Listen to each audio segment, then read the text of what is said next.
পৃথিবীতে যতগুলা দেশ আছে তার মধ্যে সবচেয়ে শক্তিশালী এবং সমৃদ্ধশীল বিজ্ঞানসম্মত দেশ হচ্ছে চাঁদপুরের হাজীগঞ্জ।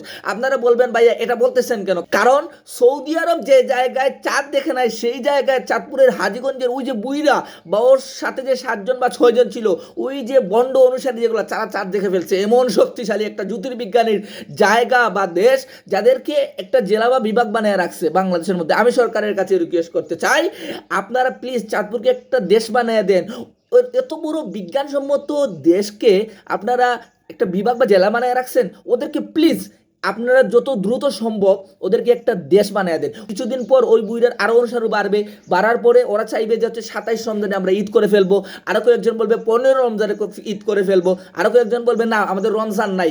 কারণ ওরা হচ্ছে ফেতনাবাজ, ফেতনাটা এইভাবে স্টার্টিং হয়। আপনারা সবাই মনে করবেন ওই বুইরা পড়াইছে হচ্ছে ঈদের নামাজ, কিন্তু আমার কাছে মনে হয়েছে ওই বুইরা তার জানাজার নামাজ পড়াইছে। বুইরার ইচ্ছা হচ্ছে যে আমি তো মরে যাব, সো আমি জীবিত থাকতে আমি আমার জানাজার নামাজটা পড়াই ফেলি।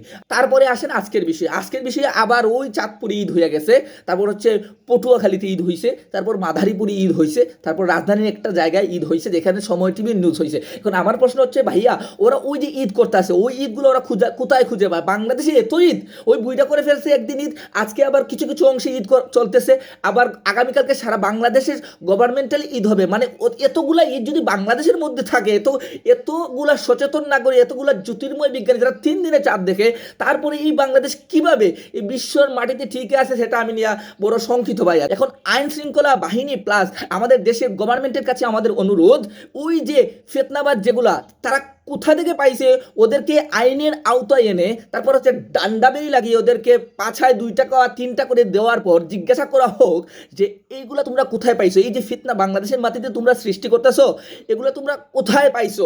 এবং যারা ভবিষ্যতে ফিতনা ঘটাতে চায় তাদেরকে একটা সিগন্যাল দেওয়া হোক, একটা মেসেজ দেওয়া হোক, যদি আপনারা ফিতনা ঘটানোর চেষ্টা করেন ওদের পাছায় যেভাবে দেওয়া হয়েছে আপনাদেরকেও ঠিক সেভাবে দেওয়া হবে। তাইলেই বাংলাদেশ মেবি ফিতনাবাজের কবল থেকে বেঁচে থাকবে।